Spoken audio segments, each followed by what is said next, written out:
1.4.1 Criminal Proceedings. Instituting criminal proceedings refers to the process of initiating a legal action against an individual or entity for an alleged criminal offense.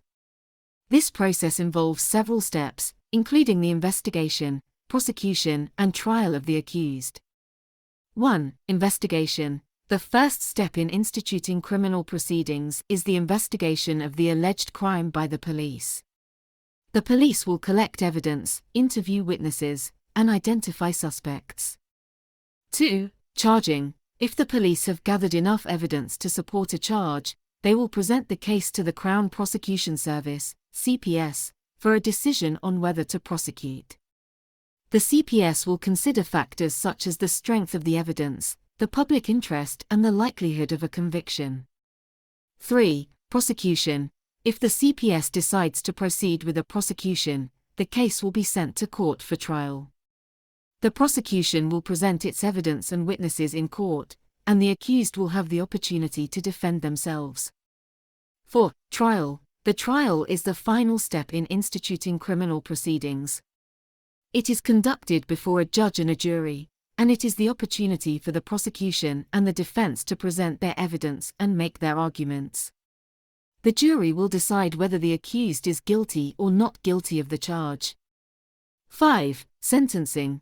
If the accused is found guilty, the court will sentence them according to the law. The sentence could be a fine, a term of imprisonment, or a combination of both. It is important to note that in some cases, the accused may plead guilty before the trial. In this case, the process goes directly to the sentencing.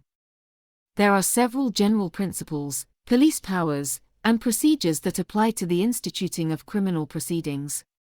1. The principle of fair trial. All individuals accused of a crime are entitled to a fair trial, in which they are presumed innocent until proven guilty. This means that the prosecution must prove their guilt beyond a reasonable doubt.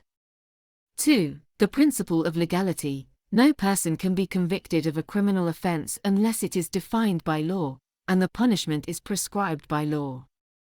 3. The principle of proportionality. The punishment should be proportionate to the seriousness of the crime and the circumstances of the case. 4. The principle of double jeopardy. An individual cannot be tried for the same offense twice. 5. The principle of open justice. The administration of justice should be open and transparent to the public.